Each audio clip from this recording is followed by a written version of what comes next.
¿Qué tal, amigos? Estamos aquí este día checando un Renault Kangoo modelo 2008. Este vehículo no da marcha. Ahí le voy a dar y se oye cómo se activa hasta una luz en el tablero y no da. Tengo un probador conectado a la línea de la marcha y vemos ahí cómo si me llega corriente a la marcha al start. Sale. Entonces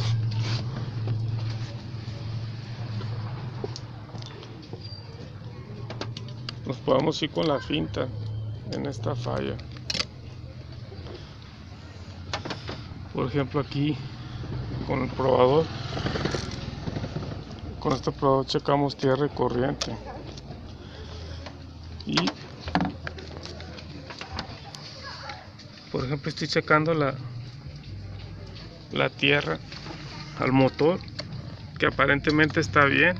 Como el probador me marca que tengo tierra, está marcándome tierra, pero si yo le aplico corriente aquí, le voy a aplicar corriente y debería de hacer un chispazo, un cortazo. Bien, le aplico corriente y no pasa nada.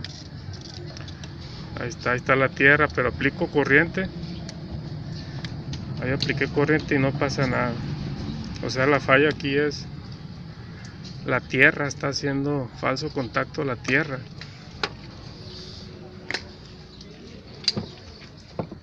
Voy a ponerle un cable a la batería de tierra.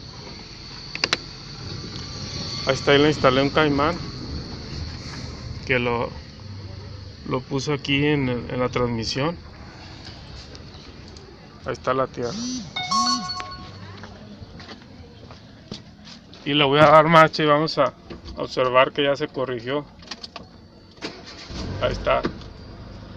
Solamente la falla era la tierra, es un falso contacto en la tierra. En estos vehículos la tierra va a la carrocería y de la carrocería al motor. Entonces solamente hay que corregir la falla de la tierra. Con este tipo de fallas podemos creer que es la marcha y nos vamos sobre la marcha y pues ahí perdemos tiempo en los diagnósticos, pero ahí está. Ya le puse la tierra con un caimán ahorita solamente para probar y ahí está listo.